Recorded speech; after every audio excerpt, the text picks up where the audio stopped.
నమస్కారం మిత్రులారా. గ్రామాల్లో పంచాయతీ ఎన్నికలు దగ్గర పడడంతో గ్రామాల్లో ఉన్నటువంటి ఇప్పటికే నాయకత్వం వహిస్తున్నటువంటి నాయకులు బంధుత్వాలని, కులమని, మతం అని అనేక విధాలుగా ప్రజలను మభ్యపెడుతుంటారు. ప్రజలను పూర్తిగా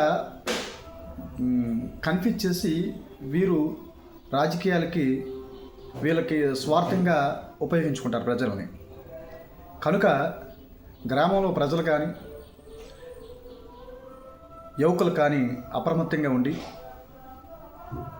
పాత వ్యక్తులను కాకుండా కొత్త వ్యక్తులని ఎన్నుకున్నట్లయితే బాగుంటుందని నేను అభిప్రాయం తెలియజేస్తూ, ముఖ్యంగా గ్రామంలో ఉన్నటువంటి నాయకులందరూ కూడా పాతోళ్ళు వీళ్ళందరూ కూడా ఒకటే. ఉంటే నువ్వు ఉండాలి, లేదా నేను ఉండాలి, కొత్త వాళ్ళు మాత్రం రాకూడదు అనేటువంటి ఆలోచనతో వీళ్ళు మెలుగుతూ ఉంటుంటారు. దీన్ని ప్రజలు గమనించాలి. వీళ్ళందరూ ఒకటే. బయటికి మాత్రం పార్టీలు వేరంటారు, కానీ వీళ్ళ సిద్ధాంతాలు ఒకటే. అయితే నువ్వు గెలవాలి, నేను గెలవాలి, మూడోవాడు రాకూడదు అనేటటువంటి ఆలోచనతో ఉంటారు. కనుక మీరు అప్రమత్తంగా ఉండి కొత్త వ్యక్తులకి, మంచి వ్యక్తుల్ని మీరు ఎన్నుకోండి, గ్రామాలను అభివృద్ధి చేసుకోండి. నమస్తే అండి.